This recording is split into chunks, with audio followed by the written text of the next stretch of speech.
আন্তর্জাতিক মাতৃভাষা দিবস হল 21শে ফেব্রুয়ারি।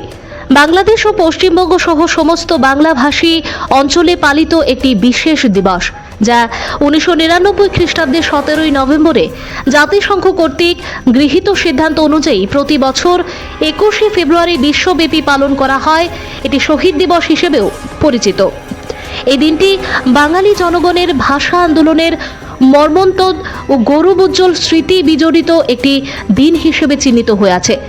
1952 সালে এই দিনে বাংলাকে তৎকালীন পূর্ব পাকিস্তানের রাষ্ট্রভাষা দাবি করার দাবিতে ঢাকায় আন্দোলনরত ছাত্রদের ওপর পুলিশের গুলি বর্ষণে অনেক তরুণ ছাত্র শহীদ হন, যাদের মধ্যে রফিক, জব্বার, শফিউর সালাম, বরকত উল্লেখযোগ্য, এবং এই কারণে এই দিনটি শহীদ দিবস হিসেবে চিহ্নিত হয়ে আসছে। এরই অঙ্গ হিসেবে যারা সারা বিশ্বব্যাপী এই দিনটিকে শহীদ দিবস অর্থাৎ আন্তর্জাতিক মাতৃভাষা দিবস হিসেবে উদযাপন করা হয়, তার পাশাপাশি ত্রিপুরা রাজ্যসহ বক্সনগর, রহিমপুর দ্বাদশ শ্রেণী বিদ্যালয়ে এই দিনটিকে যথাযোগ্য মর্যাদায় উদযাপন করা হয়। এই দিনে অনুষ্ঠানে উপস্থিত ছিলেন বক্সনগর বিধানসভার বিধায়ক তোফাজ্জল হোসেন, বক্সনগর ব্লক চেয়ারম্যান সঞ্জয় সরকার, বক্সনগর এডুকেশন ট্রেনিং কমিটির চেয়ারম্যান নজরুল ইসলাম, রহিমপুর দ্বাদশ শ্রেণী বিদ্যালয়ের প্রধান শিক্ষক, এলাকার প্রধান আক্তার হোসেন সহ আরও অনেকেই। ভাষা দিবস উপলক্ষে রহিমপুর দ্বাদশ শ্রেণী বিদ্যালয় প্রত্যেক বছরের ন্যায় সকাল 6 ঘটিকার সময় রহিমপুর দ্বাদশ শ্রেণী বিদ্যালয়ের ছাত্রছাত্রী সহ বিধায়ক তোফাজ্জল হোসেন স্কুল থেকে একটি প্রভাত ফেরি এলাকার অলিগলি সহ সীমান্তের কাঁটাতার বেড়ার রাস্তা দিয়ে বাজার হয়ে পুনরায় স্কুলে সেই প্রভাত ফেরি র্যালিটি সমাপ্ত হয়।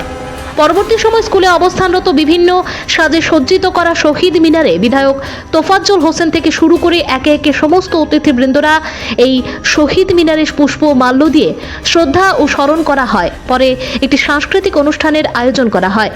এই সাংস্কৃতিক অনুষ্ঠানের শুভারম্ভে বিধায়ক তোফাজ্জল হোসেনকে উত্তরীয় ও বেইস পরিয়ে বরণ করে নেন। এরপর প্রদীপ প্রজ্বলনের মধ্য দিয়ে অনুষ্ঠানটি শুরু হয়।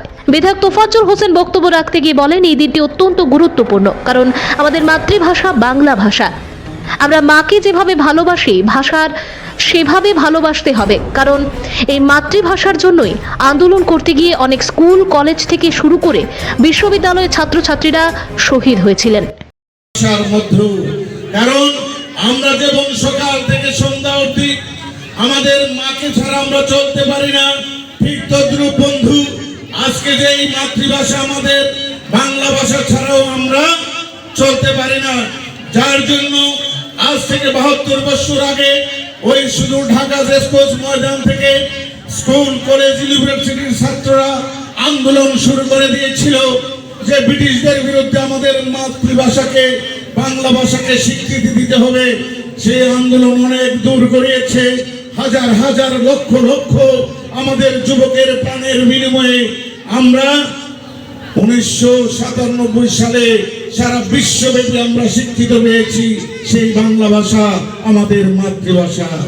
সেই 1957 আমাদের এই রাষ্ট্রীয় ভাষা, বিশ্ব আমাদের শ্রেষ্ঠ ভাষা বাংলা ভাষার যে আন্দোলন সেটা সমাপ্তি হয়েছিল এই 21শে ফেব্রুয়ারি 1997 7 নম্বরে। আমরা এই যে ভাষাটা আমরা অত্যন্ত গুরুত্ব বুঝি না, যে এই জিনিসটা আমরা সহজে পেয়ে যাই, লাখো লাখো রক্ত, লাখো লাখো শহীদের বিনিময়ে।